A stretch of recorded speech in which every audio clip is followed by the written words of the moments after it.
சாய் மகள 2024 ஒரு action adventure படமா எடுத்து தேட்டர்ல ஓடிக்கிட்டு அஜந்த் ரந்த மோசம் படத்தை பார்த்த படத்தோட கதை என்ன பார்த்தீங்கன்னா, நார்தன் கேரளாவில் வந்து ஒரு காலமா வந்து ஒரு நடத்தோட ட்ரெஷர் வந்து பாதுகாத்துட்டு வராங்க. அதை வந்து ஹீரோ பாதுகாத்துட்டு வராரு. அது வந்து என்ன 3 டைம் 1900, 950, 990 ஒரே ஆளு 3 டைம்ல வந்து அவர் பாதுகாக்கிறாரு. என்ன மாதிரி ட்ரெஷர், என்ன கதை அப்படின்னா படத்தோட மொத்தம் படத்தை ஃபர்ஸ்ட் பாசிட்டிவ் வந்து performance Tovino those man of acting பிரிச்சுட்டாரு. 3 வேரியேஷன் 3 காலகட்டம் நொறுக்கி அள்ளிட்டாருன்னு சொல்லுவோம். அது மட்டும் இல்லாமல் கீர்த்தி சேட் ஆகட்டும், பசில் ஜோசப் ஆகட்டும், மொத்த கேன்ஸுக்கும் நல்ல பெர்ஃபார்மன்ஸ் டெலிவரி பண்ணிருக்காங்க.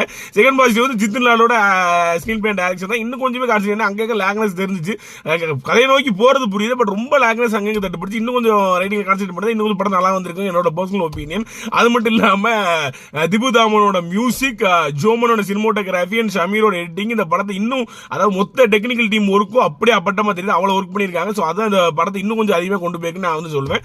ஸோ ஃபேமிலியோட தியேட்டர்ல பார்க்கக்கூடிய ஒரு ஒன் டைம் வாட்ச். இந்த படத்துக்கு கொடுக்க ஒரு ரேட்டிங் 7.5 out of 10.